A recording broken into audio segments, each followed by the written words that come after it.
नमस्कार मित्रांनो, स्वागत आहे तुमचं जॉब गुरु या आपल्या यूट्यूब चॅनलवर. जिल्हा परिषद पदभरती 2023मध्ये मित्रांनो, तुम्ही काही पदांच्या परीक्षा दिलेल्या आहेत. काही पदांच्या परीक्षा होणं बाकी आहे, ज्याच्यामध्ये ग्रामसेवक असेल, आरोग्यसेविका महिला असेल, आरोग्यसेवक 40%, आरोग्यसेवक 50% आणि मुख्य अंगणवाडी सेविका किंवा पर्यवेक्षिका यापैकी मित्रांनो पेसामधील पदांच्या ह्या परीक्षा मुख्य अंगणवाडी सेविका पर्यवेक्षिकेच्या राहिलेल्या आहेत, नॉन पेसाच्या झालेल्या आहेत.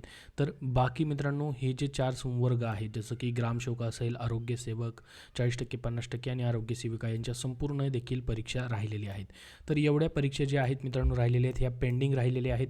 ह्या परीक्षा कधीपर्यंत होतील त्याबद्दल ही माहिती आपण या व्हिडिओमध्ये पाहणार आहोत. त्याचबरोबर आज एक रिझल्टबद्दल नवीन वेळापत्रक प्रसिद्ध झालेलं आहे मित्रांनो, म्हणजे डॉक्युमेंट व्हेरिफिकेशनसाठी ते देखील पाहणार आहोत. त्यासाठी हा व्हिडिओ शेवटपर्यंत पाहत राहा. तर सर्वात अगोदर जे पहिलं अपडेट आलेलं मित्रांनो ते पाहूयात.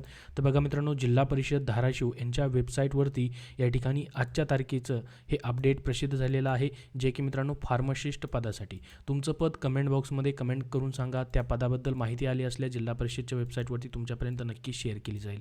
तर याच्यामध्ये एलिजिबल कॅन्डिडेटसाठी डॉक्युमेंट व्हेरिफिकेशनसाठी टाईम टेबल दिले त्यांनी. पहा, याच्या अगोदर 2-3 दिवसा अगोदर पूर्वी मित्रांनो या ठिकाणी सिलेक्शन लिस्ट त्यांनी दिलेली होती. तर आता तुम्हाला काय करायचं, तुमची जी जिल्हा परिषद आहे मित्रांनो कमेंटमध्ये सांगा. त्याबद्दल अपडेट आला असेल तर तुमच्यापर्यंत शेअर केलं जाईल, किंवा तुम्ही स्वतः देखील मित्रांनो तुमच्या जिल्हा परिषदच्या वेबसाईटवरती जाऊन ही सर्व माहिती जी आहे पाहू शकतात. कुठले कुठले निकाल लागलेले, सध्या कुठले डॉक्युमेंट व्हेरिफिकेशनचे टाईम टेबल आलेलं आहे. तर मित्रांनो काही जिल्हा परिषदांनी आतापर्यंत या ठिकाणी आचारसंहितेमुळे मित्रांनो ही माहिती प्रसिद्ध केलेली नव्हती. काही जिल्हा परिषदांनी त्यांचं डॉक्युमेंट व्हेरिफिकेशन देखील मित्रांनो कॅन्सल केलं होतं, जसं की उदाहरणार्थ सिंधुदुर्ग जिल्हा परिषद. परंतु पुन्हा एकदा मित्रांनो डॉक्युमेंट व्हेरिफिकेशनला सुरुवात झालेली आहे. या ठिकाणी हे डॉक्युमेंट व्हेरिफिकेशनचं टाईम टेबल तुमच्यासमोर मी ओपन केलेलं आहे. पहा, या ठिकाणी पाहू शकता ही डेट दिसत नाही मित्रांनो. अशाच पद्धतीची ही PDF फाईल अपलोड झालेली आहे वेबसाईटवरती. थोडी क्लिअर दिसत नाही आहे, परंतु मित्रांनो याच्यामध्ये लिहिलेले पहा, जिल्हा परिषद धाराशिव अंतर्गत सरळ सेवा पदभरती 2023 कागदपत्र पडताळणीसाठी 30/4 म्हणजे 30 एप्रिलमध्येच मित्रांनो या ठिकाणी डॉक्युमेंट व्हेरिफिकेशन होणार आहे. जसं की मित्रांनो सिंधुदुर्ग जिल्हा परिषदने आचारसंहितेमुळे त्यांचं डॉक्युमेंट व्हेरिफिकेशन कॅन्सल केलं होतं, परंतु मित्रांनो पुन्हा एकदा सुरुवात झालेली सध्या धाराशिव जिल्हा परिषदचं मित्रांनो आचारसंहितेमध्ये देखील डॉक्युमेंट व्हेरिफिकेशन होत आहे. म्हणजेच 30 एप्रिल 2024 रोजी सकाळी 11 वाजता मित्रांनो उपस्थितीत राहण्यासाठी या ठिकाणी सांगितलेलं आहे.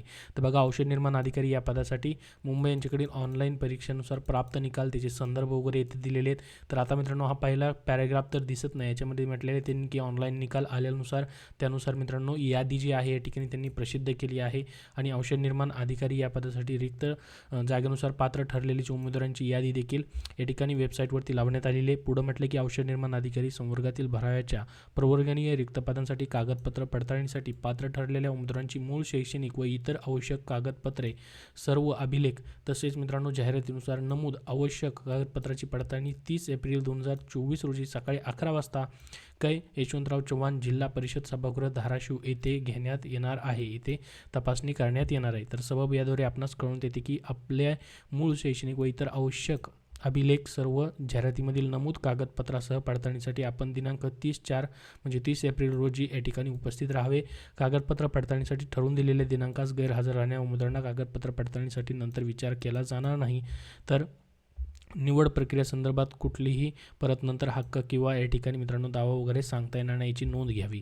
कागदपत्रांची यादी देखील दिलेली, पहा कुठले कुठले डॉक्युमेंट लागतील. आणि इथं औषध निर्माण अधिकारीसाठी ज्यांची निवड झाली आहे मित्रांनो डॉक्युमेंट व्हेरिफिकेशनसाठी, त्या सर्व उमेदवारांची नावं इंग्लिश आणि मराठीमध्ये देखील दिलेले आहेत. त्यांचा ॲप्लिकेशन नंबर देखील या ठिकाणी दिलेला आहे. आणि खाली पहा कुठले कुठले कागदपत्र लागतील. तर तुम्हाला याच्यामध्ये पहा, संकेतस्थळावर ऑनलाईन पद्धतीने भरलेल्या मूळ अर्जाची प्रिंट, तसेच परीक्षा फी जमा केल्याचा पुरावा, अर्जदाराची माहिती असल्याचं स्वघोषणापत्र, शैक्षणिक माहितीचे सर्व पुरावे, त्यांचा औषध शाळा नियम 1948 खालील नोंदणीकृत औषध निर्माता असलेले प्रमाणपत्र, वयाचा पुरावा, जन्माचा पुरावा, त्यांचा आर्थिकदृष्ट्या दुर्बल घटकातील असल्याचा पुरावा, राखीव प्रवर्गातून निवड झालेल्या उमेदवारांना संबंधित प्रवर्गाचे जात प्रमाणपत्र, जात वैधता प्रमाणपत्र, नॉन क्रिमिनल प्रमाणपत्र, त्यानंतर दिव्यांग असल्यास त्याचा पुरावा, माजी सैनिक असल्यास पुरावा. तर हे सामाजिक समांतर आरक्षणानुसार डॉक्युमेंट लागतील.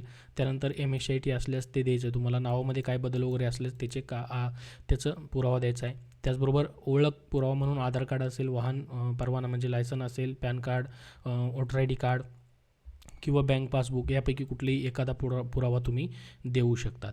तर हे झालं मित्रांनो अपडेट जे आता सध्या आजच्या तारखेला प्रसिद्ध झालेले ते. आता राहिलेल्या तुमच्या ह्या ज्या परीक्षेत मित्रांनो त्या कधीपर्यंत होऊ शकतात त्याची माहिती आपण बघूयात. तर बघा, ही जी न्यूज प्रसिद्ध झाली होती मित्रांनो, याच्यावरूनच आपण माहिती पाहतोय. आता पुन्हा हीच तुम्हाला माहिती का देतोय मी? ही आचारसंहितेनंतरच तुमच्या राहिलेल्या परीक्षा होऊ शकतात. कारण की बरेच विद्यार्थी कमेंट करून विचारतायत. परत मित्रांनो व्हिडिओ बनवून मी मागच्या व्हिडिओमध्ये देखील सांगितलेलं आहे की तुमचे राहिलेले ग्रामसेवक असेल, आरोग्यसेवक, आरोग्यसेविका, अंगणवाडी सेविका या राहिलेल्या परीक्षा तुमच्या कधी होतील ते मागच्या व्हिडिओमध्येही सांगितलं होतं. परंतु विद्यार्थी कमेंट करून विचारतात. त्यामुळे पुन्हा एकदा माहिती देतोय मित्रांनो की तुमच्या राहिलेल्या परीक्षांना जून नंतरच मुहूर्त असणार आहे. म्हणजेच मित्रांनो या ठिकाणी एक 41 दिवसांनी तुमच्या परीक्षा होऊ शकतात. जून नंतर मित्रांनो आचारसंहिता संपली की त्याच्यानंतर मित्रांनो पुढचं ते नियोजन करतील परीक्षा घेण्यासाठीचं. तर ही जी न्यूज आली मित्रांनो त्याच्यावरून सांगतोय मी. त्याच्या अगोदरही होऊ शकतात, काहीच सांगता येत नाही मित्रांनो, कारण की ऑफिशियली अपडेट कुठंच नाही आहे. परंतु जी न्यूज आली त्याच्यावरूनच तुम्हाला मी अंदाजित माहिती जी आहे ती देतोय. तर तुमच्यासाठी मित्रांनो अजून तयारीसाठी तुम्हाला एक 40 ते 45 दिवस या ठिकाणी असणार आहे. 40च दिवस तुम्ही धरून ठेवा. आचारसंहिता संपल्यानंतर मग कधीही मित्रांनो तुमचे हॉल तिकीट्स येऊ शकतात किंवा परीक्षा तुमच्या घेतल्या जाऊ शकतात. कारण की ह्या परीक्षा मित्रांनो 100% होणारच आहेत. कारण की आत्तापर्यंत जवळपास बघितलं मित्रांनो 90% परीक्षा तुमच्या कंप्लीट झालेल्या आहेत. जी महत्त्वाची पद आहेत, ज्याला जास्त अर्ज आलेले आहेत, ग्रामसेवक, आरोग्यसेवक, आरोग्यसेविका या पदांच्याच परीक्षा ज्या आहेत त्या राहिलेल्या आहेत मित्रांनो. या परीक्षा त्यांना घेणं भाग आहे. तर या न्यूजमध्येच त्यांनी म्हटलेलं आहे की लोकसभा निवडणुकीसाठी आचारसंहिता मित्रांनो या ठिकाणी लागलेली असून ती जून महिन्यापर्यंत राहणार आहे. अशा परिस्थितीत ग्रामसेवक, आरोग्यसेवकांच्या परीक्षेचे नियोजन आता जून महिन्यानंतरच होण्याची शक्यता आहे. तर हे एक महत्त्वाचं अपडेट तुम्हाला दिलेलं आहे, ज्या राहिलेल्या परीक्षा आहेत त्याच्याबद्दलचं. मित्रांनो, सध्याच्या सरळ सेवा पदभरतीमध्ये पोलीस पदभरतीच्या मेगा भरतीसाठी तुम्हाला पुस्तक हवं असेल तर पोलीस भरती 411 प्रश्नपत्रिका संच हे पुस्तक स्मार्ट स्टडी पब्लिकेशन नांदेड यांनी प्रसिद्ध केलेलं आहे, ज्यामध्ये 16,951 प्लस प्रश्नांचा समावेश करण्यात आलेला आहे. ह्या पुस्तकाचं लेखन संकलन विठ्ठल नागनाथराव तुवार सरांनी केलेलं आहे. याच्यामध्ये मित्रांनो तुम्हाला अंकगणित असेल, बुद्धिमत्ता चाचणी असेल, याचे हस्तलिखित आणि अचूक स्पष्टीकरणासहित उत्तरही आहेत. त्याचबरोबर स्टेट बोर्डावरती इयत्ता 5वी ते 12वी पर्यंतच्या संभाव्य प्रश्नांचा देखील या पुस्तकात त्यांनी समावेश तुम्हाला करून दिलेला आहे. तर हे पुस्तक सध्याच्या पोलीस भरतीसाठी तुम्ही ऑनलाईन खरेदी करू शकतात किंवा मित्रांनो कुठल्याही बुक स्टोअरमध्ये तुम्हाला पाहायला भेटेल आणि तिथून देखील खरेदी करू शकतात. त्यांची इतरही पुस्तकं आहेत, जसं की मित्रांनो पोलीस भरती 95 प्रश्नपत्रिका संच. याच्यामध्ये देखील त्यांनी 2023 मित्रांनो झालेली जी पोलीस पदभरती होती त्यामधील सर्व प्रश्नपत्रिका तुम्हाला दिलेल्या आहेत. त्याचबरोबर पोलीस प्रशासन व मुंबई नायगाव शहर व उपनगरवरील विशेष सराव प्रश्नासहित मित्रांनो तुम्हाला याच्यामध्ये 8,375 प्लस प्रश्नांचा देखील समावेश त्यांनी करून दिलेला आहे. हे देखील पुस्तक पोलीस भरतीसाठी तुम्हाला उपयुक्त आहे. त्याचबरोबर मित्रांनो सरळ सेवा असेल, पोलीस भरती असेल किंवा कुठलीही परीक्षा असेल त्यासाठी संपूर्ण बुद्धिमत्ता चाचणी हा विषय तुम्हाला असतो. त्याच्या फास्ट रिव्हिजनसाठी त्यांनी TCS IBPS पॅटर्नच्या नवीन अभ्यासक्रमानुसार 3,000 प्लस सोडवलेले प्रश्न आणि सरावासाठी प्रश्न अशा पद्धतीचं संपूर्ण बुद्धिमत्ता चाचणी हे पुस्तक देखील प्रसिद्ध केलेलं आहे. तर ही दोन्ही पुस्तकं तुम्हाला मित्रांनो कुठल्याही बुक स्टोअरमध्ये भेटतील, ऑनलाईन देखील तुम्ही खरेदी करू शकतात.